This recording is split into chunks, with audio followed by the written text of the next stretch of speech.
In this video, I'm going to be showing you how to upload Instagram story from your PC or laptop without a smartphone. So let's get started.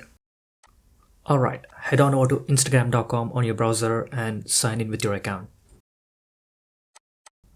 And then hit F12 on your keyboard to get into Inspect Element. Choose the dimensions that you like. I will go with Pixel 7. And then refresh the current page.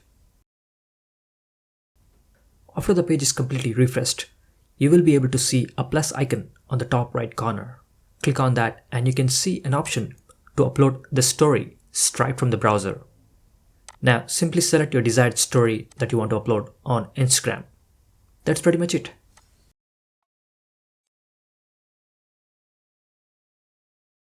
So the other way to upload Instagram story from your PC is to use BlueStacks, which is a free Android emulator for Windows. Click on the link below to download the BlueStacks emulator. And install the Instagram app in BlueStacks. Once it's done installing, you can access your account to upload story easily.